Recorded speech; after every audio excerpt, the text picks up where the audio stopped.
People don't like Robin Vos. Obviously, the left doesn't like him, but because he wouldn't go along with an illegal scheme to overturn the 2020 presidential election in Wisconsin, people from the right don't much like him either. In fact, Team MAGA dislikes him so much that they wanted to boot him from the state assembly in 2022.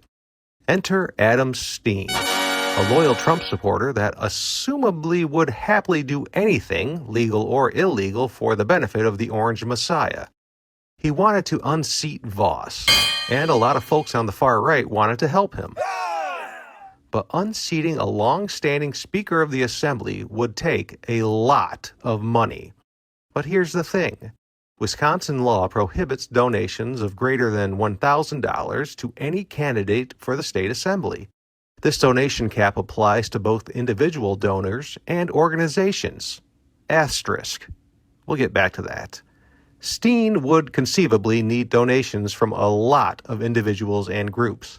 Having a few super motivated and charitable backers wouldn't be enough because of the contribution cap.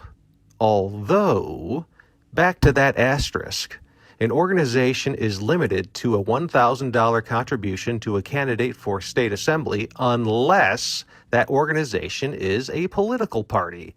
We're not only talking about a national or state party here. Every county political party counts as an individual political party. With that in mind, here's what happened. Allegedly. There was one major Trump supporter that wanted Vos out possibly more than anyone else. State Assemblywoman Janel Brandtjen. This embodiment of truth and ethics, along with a handful of others, was ready and willing to pump more than $1,000 to Adam Steen's campaign. So she and Steen hatched a scheme with 3 county Republican parties, those being the Republican parties of Florence County, Chippewa County, and Langlade County. By the way, the Republican primary in question took place in Racine County, here. Under the plan, anyone who wanted to donate more than $1,000 to Steen's campaign would make the donation to one of the 3 county parties and earmark that donation as actually being for the Steen campaign. The parties would then forward those donations until they ultimately reached the campaign, called the Friends of Adam Steen. Sounds like a great plan, except for one little problem. It's very much illegal. The Wisconsin legislature had previously detected the possibility for this workaround and passed 2 laws to prevent it. 1.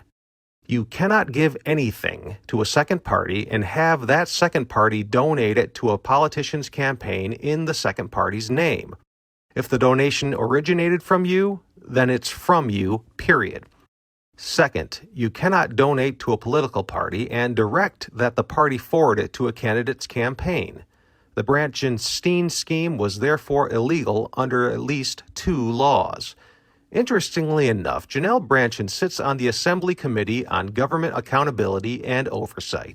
Nonetheless, Brandtjen herself donated $3,000 to Steen through the Republican Party of Langlade County, and she coordinated with Donald Trump's Political Action Committee, Save America, to have the PAC make $5,000 donations to the 3 county Republican parties to be forwarded to the Steen campaign.